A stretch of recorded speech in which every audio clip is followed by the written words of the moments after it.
Hi guys, good evening and welcome back once again to The Edward. I'm your host Eddie, and in tonight's video I will be discussing what I thought of the latest and super great, awesome movie that came out starting tonight from the Marvel Cinematic Universe, Deadpool and Wolverine. Oh my God, what a movie. What a movie this was. Now, before I get into all the juicy goods and whatnot, please be warned.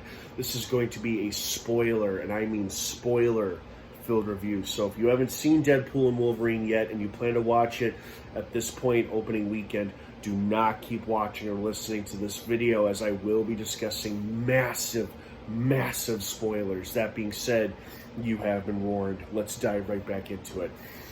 This was fun. So much fun. It was violent.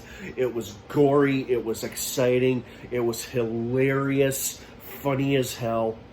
Everything you want out of a good Deadpool film, except this one might possibly be the best Deadpool movie out of all of them because it had so much more going for it. It had multiversal crossovers. It had amazing, jaw-dropping cameos in the form of, the thing is that we kind of knew about Jennifer Garner returning as Elektra from a casting announcement about a year ago or so. And Daphne Keene's return as X-23 was confirmed in a recent final trailer for the film. So those weren't exactly surprises. Still, exciting to see them on the big screen, but the one that I think got the biggest, loudest reaction was the most unexpected and greatest cameo of all was Wesley Snipes' Blade. Blade had returned, and I was hoping to see Blade. I read a juicy rumor online a while ago that he was going to be in this movie, or at least a variant of Blade would be, and I thought, oh, please let it be Wesley Snipes. And this movie delivered on that. And then, oh my God, Channing Tatum as Gambit. Super cool, super hilarious. The super meta commentary and the jabs and jokes that they take at him and at each other and at Marvel for him wanting to play this role forever, finally playing it, and then Deadpool making smart-ass remarks about how long it took him to finally play it. Icing on the cake. And of course, Chris Evans coming back, not as Captain America, but as Johnny freaking Storm from Fantastic Four. Which is funny, because I recall that movie not exactly being the most beloved or popular when it came out, but I guess people liked his performance as Johnny Storm, and the audience went nuts. See this movie in a crowded theater if you can, because everybody went nuts at just the right times when he said flame on, when we got to see the other Void heroes, Elektra, Gambit, Blade. Oh God, everybody lost their mind and screamed and applauded and cheered when all those characters first appeared. And it was incredible. I love seeing movies like this with a crowded theater because everybody has the best reactions to the best parts.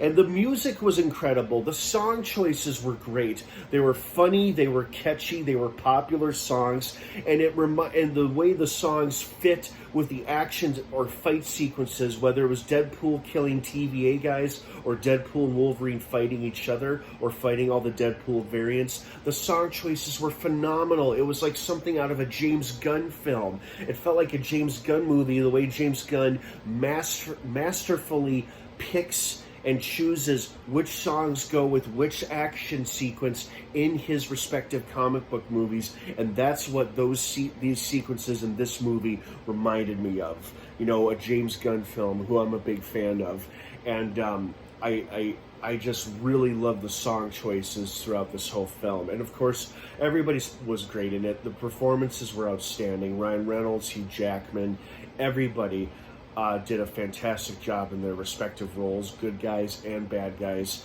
It was such a treat seeing characters we hadn't seen in so long return to the big screen. X-23, Elektra, Human Torch, and of course, for the first time ever, Gambit. But man, seeing Wesley Snipes as Blade return, my heart sang, and I was so happy and so excited to see him. I was like, yeah, in theaters, and everybody was like, yeah. You know, we all cheered, applauded, laughed at the perfect and just right times. This is such a fun movie to see with a big crowd, and I can't wait to watch it again with another crowd that hasn't seen it before. So this movie pretty much checked off almost all of my boxes. I had a few minor disappointments. I think the thing that was a little disappointing to me was the reveal of the source of the portal. Turned out Cassandra took it from a variant of Doctor Strange who she murdered but kept his little ring, and that's how she was able to send those guys back to their home and then bring all those Deadpool variants in. I was like, oh, okay. I was kind of hoping it was going to be Doctor Strange or Wong bringing them into the MCU.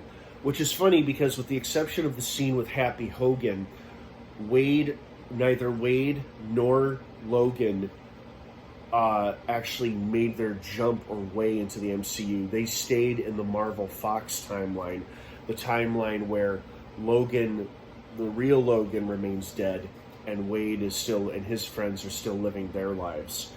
But they saved their timeline, you know, thanks to their heroic almost sacrifice. I was like, nah, no way they're going to kill one of them or both of them. I was like, the way they were feeding off of each other, their strength is what's going to save their lives, and sure enough, that's what happened. Oh man, this movie had everything: excitement, jaw-dropping cameos, crowd-pleasing moments, violence, bad language, meta humor, in-joke references, pointing, making fun of themselves, and making fun of Marvel and Fox and Disney all at the same time. I mean, this movie really did check off almost everything off my list. I was a little disappointed we didn't actually see them end up in the MCU, but it feels like we are that much closer now. Hopefully someday they will. Will these two characters appear in the next two Avenger films? I sure as shit hope so. That would be outstanding and incredible. But only time will tell. In the meantime, I'm very pleased and happy with what we got from Deadpool and Wolverine, and I plan to see it several more times, as I hope you do as well. If you're watching this review, you must have enjoyed it as well too. So what did you guys think of this movie? Did you like it? Did you hate it? Were you expecting more, expecting less? Let me know what you think down below in the comments section. Have a wonderful rest of your night. Deadpool and Wolverine is now playing in theaters. Check it out. It's a fun movie. Have a great one, everybody, and of course, until next time, may the Force be with you.